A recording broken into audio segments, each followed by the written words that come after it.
Selamat datang di pertemuan kedua terkait dengan materi pengetahuan dasar geografi dengan submateri objek, aspek, dan konsep esensial geografi. Setelah kegiatan pembelajaran 2 ini, kalian diharapkan mampu menjelaskan objek, aspek, dan konsep esensial geografi serta menerapkannya dalam kehidupan sehari-hari dengan penuh semangat dan percaya diri. Menu hari ini yang akan dikaji adalah terkait 1. Objek studi geografi, 2. Aspek geografi, 3. Konsep esensial geografi. Selamat menikmati. Objek studi geografi dibagi menjadi 2. 1. Objek material, 2. Objek formal.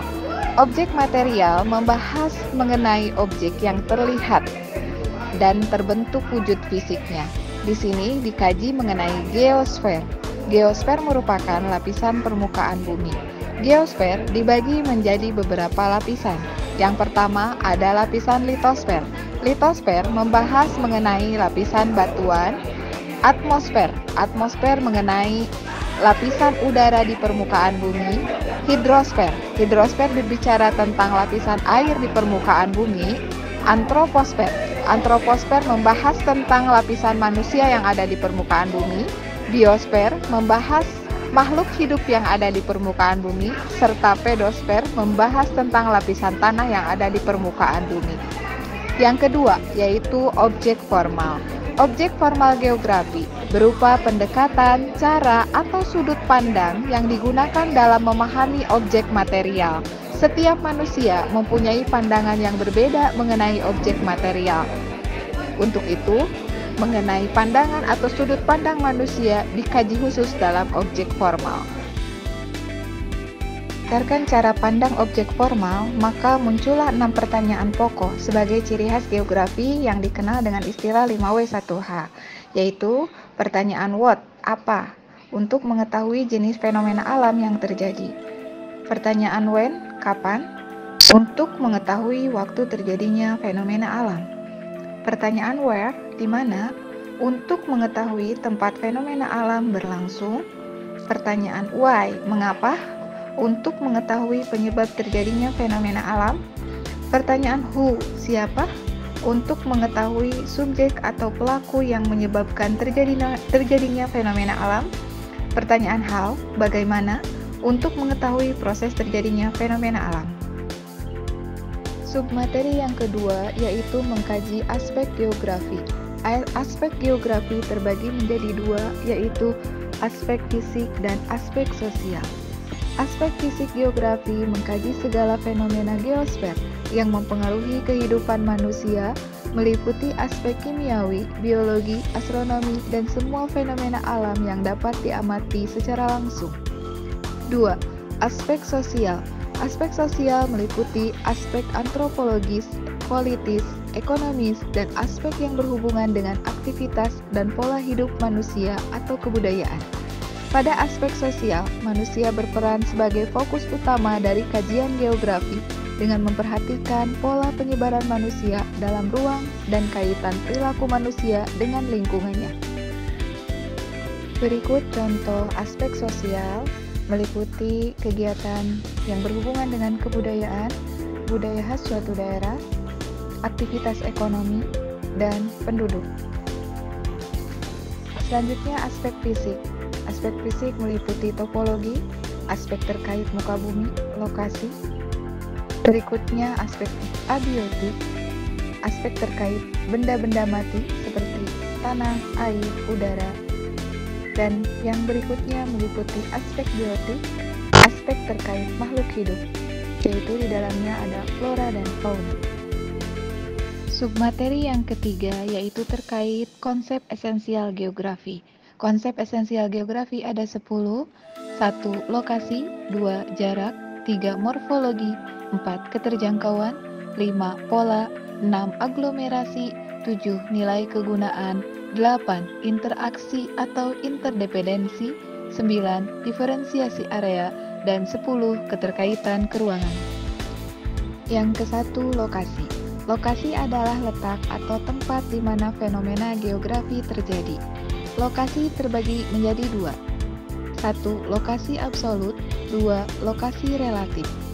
Lokasi absolut adalah letak atau tempat yang dilihat dari garis lintang dan garis bujur atau garis astronomis. Lokasi absolut keadaannya tetap dan tidak dapat berpindah letaknya karena berpedoman pada garis astronomis bumi.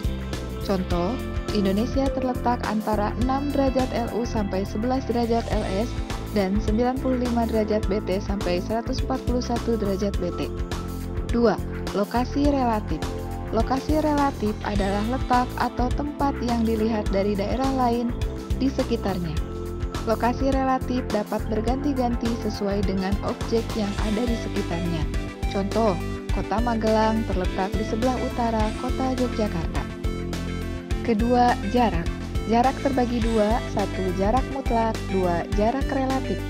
Jarak mutlak adalah ruang atau sela antara dua lokasi yang digambarkan atau dijelaskan melalui ukuran panjang dalam satuan ukuran meter, kilometer, dan sebagainya. Jarak mutlak merupakan jarak yang tetap dan tidak dapat berubah-ubah. Contoh, jarak Kota Palembang ke Bandar Lampung sejauh 400 km. 2. Jarak relatif. Jarak relatif adalah ruang atau sela antara dua lokasi yang dinyatakan dalam lamanya perjalanan atau waktu. Contoh, jarak tempuh Jakarta ke Surabaya selama 12 jam melalui perjalanan darat. 3. Morfologi. Morfologi adalah konsep yang berkaitan dengan bentuk permukaan bumi secara keseluruhan. Misalnya, dataran rendah, dataran tinggi, pegunungan, lembah, dan sebagainya. Contoh, Dieng merupakan daerah dataran tinggi di Jawa Tengah. 4. Keterjangkauan. Keterjangkauan adalah jarak yang mampu dicapai dengan maksimum dari satu wilayah ke wilayah lain. Keterjangkauan tidak hanya tergantung pada jarak, tetapi juga tergantung pada sarana dan prasarana penunjang. Contoh, harga tanah di daerah yang dekat jalan raya lebih tinggi dibandingkan harga tanah di daerah yang jauh dari jalan raya. 5. Pola. Pola adalah bentuk, struktur, dan persebaran fenomena atau kejadian di permukaan bumi, baik gejala alam maupun gejala sosial. Contoh, pemukiman penduduk yang berada di sekitar aliran sungai akan mengikuti pola aliran sungai. 6. Aglomerasi. Aglomerasi adalah adanya suatu fenomena yang mengelompok menjadi satu bentuk atau struktur. Contohnya, Tangerang merupakan daerah kawasan industri yang dikenal dengan sebutan Kota Seribu Pabrik. 7. Nilai kegunaan. Nilai kegunaan adalah konsep yang berkaitan dengan nilai guna suatu wilayah yang dapat dikembangkan menjadi potensi yang menunjang perkembangan suatu wilayah. Contoh, dataran aluvial dimanfaatkan untuk daerah pertanian karena tanahnya subur. 8. Interaksi atau interdependensi.